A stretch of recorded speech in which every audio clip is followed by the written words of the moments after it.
Hello! Have you ever heard the forgotten story of Lucifer before he became Satan? Before being known as the great adversary, he was the most beautiful and radiant of angels, a leader in heaven, close to God himself. But what led such a being of light to fall into the depths?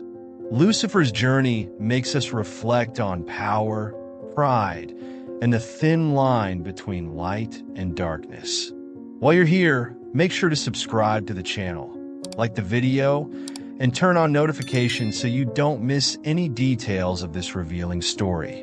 Lucifer, the bearer of light, was created as one of the most splendid angels, a figure representing beauty and perfection. In Ezekiel 28 verses 12 to 15, we find a poetic and powerful description of his origin. This is what the sovereign Lord says: "You were the seal of perfection, full of wisdom and perfect in beauty. You were in Eden, the garden of God. You were anointed as a guardian cherub, for so I ordained you. You were on the holy mount of God." These words reveal that Lucifer was conceived with unique splendor and held a special position beside God, something reserved for very few.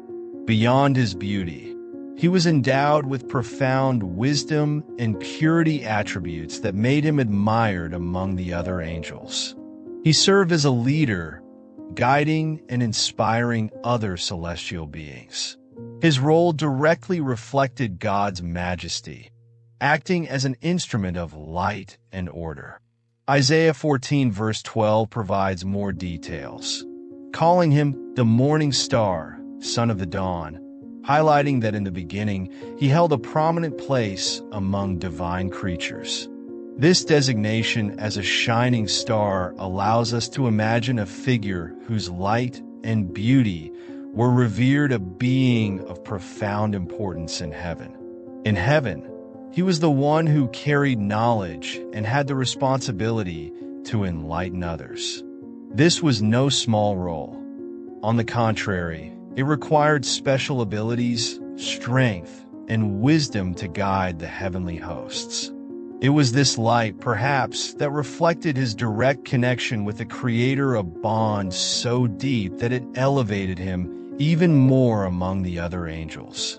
Every day, he fulfilled his role, admired for his ability to reflect divine majesty, and it seems no one in heaven could imagine what was to come. Lucifer's story is one where the beauty and power he possessed made him both admired and intriguing. His brilliance, his light, was his identity, but also a reflection of everything God had placed in him. At the same time, we see how this identity could become the core of a conflict no one in heaven expected. In an environment where all serve God, Lucifer seemed destined to be a perfect model of devotion. When we consider this phase of his journey, something stands out. How could such a perfect creation be vulnerable to something as human as pride? But the reality is that Lucifer was about to face the first sparks of this feeling within himself. The origin of Lucifer was a tale of admiration and splendor. But the lingering question was whether he truly understood the extent of the power he carried. After all, what does it mean to carry the very light? Lucifer's role in heaven was not merely symbolic. He had a fundamental place in the angelic hierarchy. As described in Ezekiel 28 verse 14, he was the anointed guardian cherub, a position of honor and protection over God's holy things. This title revealed the trust the Creator placed in him and the magnitude of his heavenly mission. He was literally among heaven's pillars, serving as a guardian of the profound and mysterious aspects of divine creation. It was as if heaven itself depended on him to maintain the order and radiance of God's glory. His leadership role was a calling to guide and inspire other angels. He served as an intermediary between God and the celestial hosts, ensuring that praise and worship flowed incessantly. In Psalm 148, verse 2, there's a call for angels to worship a worship that, according to many scholars, Lucifer orchestrated and directed. It was a role of immense responsibility, almost like a celestial conductor directing the symphony of worship to God. With unparalleled wisdom and beauty, he was destined to influence those around him, inspiring them to reflect divine light. Within heaven's hierarchical structure, he was a natural leader, someone other angels looked up to with respect and admiration. His closeness to God placed him in a position of prominence, further fueling the perception of his importance. The word Lucifer, translated as morning star in Isaiah 14, verse 12, suggests his luminous and distinguished position, like a guiding star in the celestial firmament. He didn't just receive this glory, he transmitted it, bearing the weight and honor of representing a vital part of heaven's functioning. However, with such great responsibility also came the recognition of his own power. He knew he was above many in wisdom and capability, and this was evident to all. Over time, this sense of superiority began to shape his perceptions. In Ezekiel 28, verse 17, we read, "Your heart became proud on account of your beauty," suggesting he began to see himself differently, perhaps even as indispensable. It was as if he were the very heart-sustaining celestial order of belief that, little by little, would feed something deeper and darker. This fundamental role in heaven, however, was about to become the seed of discord. As he looked upon his position and reflected on his power and beauty, Lucifer began to experience a different desire and inner force he had not known before. His role in heaven, which should have been one of pure service, was now becoming a mirror in which he contemplated his own greatness. What would it mean for him to question the rules of that kingdom? Lucifer was admired for his unparalleled beauty, a divine creation that mirrored God's own splendor. As we see in Ezekiel 28, verse 17, "Your heart became proud on account of your beauty, and you corrupted your wisdom because of your splendor." This verse reveals that Lucifer's very brilliance began to shape a distinct self-perception. He started to see his own perfection as a sign of superiority, which gradually sparked within him a feeling previously unknown: pride. Lucifer's beauty was unique, and among the angels, he shone like a star in the firmament. Isaiah 14, verse 12 calls him morning star, son of the dawn, an expression symbolizing his prominent place and splendor. However, this beauty that made him revered was also the beginning of his vanity. By contemplating his own image and recognizing his power of influence, he began to view himself differently, believing that his brilliance didn't need to merely reflect God's glory, but could, in some way, be independent. This budding pride transformed his vision and brought subtle discord to heaven. He saw himself not just as one of the angels, but as someone special, capable of understanding the divine nature uniquely. In Ezekiel 28, verse 15, there's an indication of this change. "You were blameless in your ways from the day you were created till wickedness was found in you." It's intriguing to think that Lucifer's own perfection became a burden he no longer knew how to carry with humility. This perfection, initially a gift, became a mirror of the vanity beginning to grow in his heart. Over time, the beauty and pride in his heart transformed his perception of his purpose. He believed that, being so magnificent, his destiny was to be more than just a servant. This sense of superiority led him to question his position and think of himself as worthy of his own glory. In Isaiah 14, verses 13 to 14, He harbors an ambitious desire. I will ascend to the heavens. I will raise my throne above the stars of God. I will make myself like the Most High. This thought, though still silent, showed that Lucifer no longer accepted the idea of being subordinate, believing he had the right to be revered. The beauty that should have been his blessing had become the cause of his downfall. Lucifer, seeing himself so powerful and close to God, didn't understand that his role was precisely to mirror divine glory, not his own. By nurturing this pride, he took the first step toward rebellion. And so, what was once a spark of vanity soon became the fire that would consume his connection with God, leading him to a confrontation that would change the order of all creation. How could an angel, created to reflect light, fall into such deep darkness? Are you curious to understand what led Lucifer to challenge God's authority and start his rebellion? Then, before we continue, take a moment to subscribe to the channel and activate notifications. This way, you'll stay updated on this and other intriguing stories about the journey of angels and the mysteries of the Bible. Don't forget to like the video and share it with someone you know who will also enjoy this topic. Lucifer's rebellion is one of the most profound events in biblical narrative, a being created to serve turning against his own creator. In Isaiah 14 verses 13 to 14, we read about the ambitious thoughts that arose in his heart. I will ascend to the heavens. I will raise my throne above the stars of God. I will make myself like the Most High. These thoughts reveal that Lucifer was no longer satisfied with reflecting divine glory.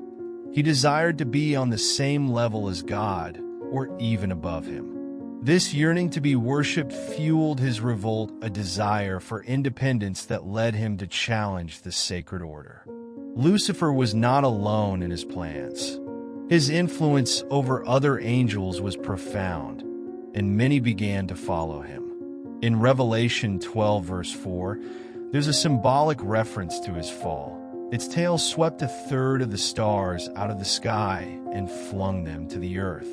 This suggests that a great multitude of angels were convinced to join him, sharing his vision of freedom and power. This rebellion wasn't a simple disagreement. It was an attempt to transform the celestial structure to establish a new kingdom where Lucifer, not God, would be the central figure. This act of insubordination intensified, fueled by his vanity and the certainty that he deserved the throne. As mentioned in Ezekiel 28 verse 16, through your widespread trade you were filled with violence, and you sinned. The word trade here is interpreted as the interactions and schemes Lucifer conducted, persuading other angels to join him. His vision of a new kingdom seemed attractive to many, and soon heaven was on the brink of a celestial war conflict that would determine the fate of all created beings. But how did God respond to this betrayal?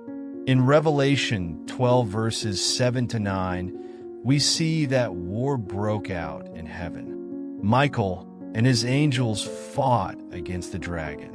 This battle symbolizes the climax of the rebellion, where Lucifer, the brightest of all, confronted God's army, led by Michael. The battle ended his attempted usurpation, resulting in Lucifer and his followers being expelled, cast out of heaven. His attempt to dethrone God failed, but the mark of this betrayal would become eternal. Lucifer's rebellion was not just an act of pride, but a paradigm shift. He wanted to be the author of his own story, away from divine orders. His fall demonstrates the risk of unbridled pride and limitless ambition. What was once light transformed into darkness. As an angel, he had been the bearer of light. As a rebel, he would become the symbol of darkness, the opposite of everything he once was. This transition would lead him to a new identity. But did he truly understand the price he would pay for his rebellion? Lucifer's fall marks the breaking point in his journey, the moment his fate was sealed. In Luke 10, verse 18, Jesus declares, "I saw Satan fall like lightning from heaven." This powerful image shows the speed and intensity of Lucifer's expulsion from even an unprecedented event in celestial history.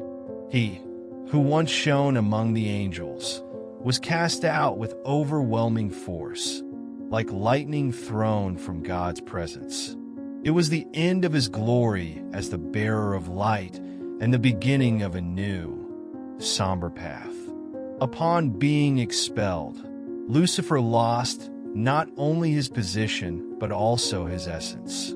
In Revelation 12, verse 9, he is described as the great dragon, that ancient serpent called the devil or Satan, who leads the whole world astray. This transformation into Satan represents the abandonment of everything he had been: the anointed cherub, the protector, the leader of light. Now, he becomes God's adversary, the deceiver. This change is so radical that he comes to symbolize the opposite of everything he once represented: a being consumed by darkness and vengeance against divine creation. This moment of downfall is laden with symbolism. In Isaiah 14, verse 15, we read, "But you are brought down to the realm of the dead, to the depths of the pit." Lucifer is cast into the abyss, a place representing his absolute disconnection from God and light. He, who had inhabited God's holy mount, is now confined to the realm of shadows, where his new identity as Satan solidifies.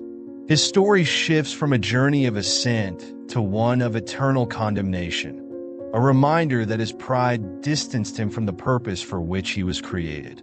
Lucifer's fall is also a powerful warning. His transformation into Satan reflects what can happen when the desire for power surpasses humility and obedience. In Jude 1, verse 6, the angels who did not keep their positions of authority but abandoned their proper dwelling are mentioned as those who followed Lucifer, also condemned. From this moment on, Lucifer and his followers inhabit a reality separated from divine light, and he begins to plot his revenge against creation, driven by resentment and the loss of everything he once was. Thus, Lucifer's fall is not just the end of an era, but the beginning of a battle that continues to this day. Cast out of heaven, he becomes the opposer, the enemy of all that is good and just, waging a constant spiritual war against God's creation. What was light becomes shadow, and the bearer of light turns into the master of darkness. But did he know the full consequences of his choice? From this moment, Lucifer ceases to be an angel and assumes a new and eternal mission: to oppose the Creator and humanity in a struggle that echoes to this day. With the fall, Lucifer ceases to be the bearer of light and acquires a new name and purpose: Satan, the adversary. This transformation is not just a change of identity, but a complete inversion of his role in the universe. In Revelation 12, verse 9, he is called that ancient serpent called the devil, or Satan, who leads the whole world astray. This new title reflects his mission to confuse, seduce, and oppose God's will. Lucifer, who had been a figure of wisdom and beauty, now embodies deception, and his light is replaced by darkness and rancor. After his expulsion, he becomes the relentless enemy of the kingdom of heaven and humanity. In 1 Peter 5, verse 8, he is described as a roaring lion looking for someone to devour, representing his fierce and insatiable nature. This verse reveals that Satan did not abandon his desire for power. On the contrary, his revolt now turns against creation, seeking to corrupt and destroy.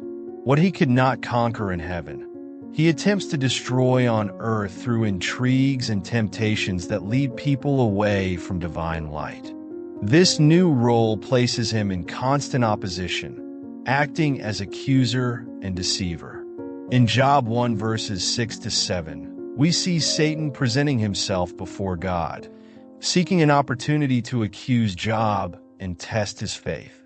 This episode demonstrates that Satan still has some access to the kingdom, but only to fulfill the role of opposer.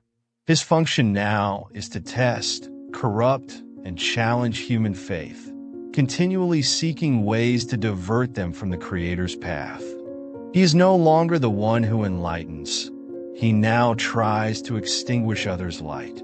Throughout the scriptures, Satan becomes a symbol of evil, a figure exemplifying the rejection of divine grace. In Ephesians 6 verse 12, Paul warns that our struggle is not against flesh and blood, but against the spiritual forces of evil in the heavenly realms. This passage reveals that Satan does not act alone. He leads an army of evil spiritual forces working to spread darkness and lies. Lucifer, now Satan, assumes his definitive role as the relentless opposer in his mission to thwart God's plan for humanity.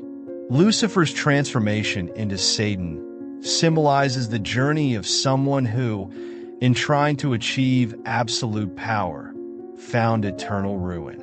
He becomes the archetype of fallen pride, and his story is a reminder that those who seek power without humility position themselves against the Creator.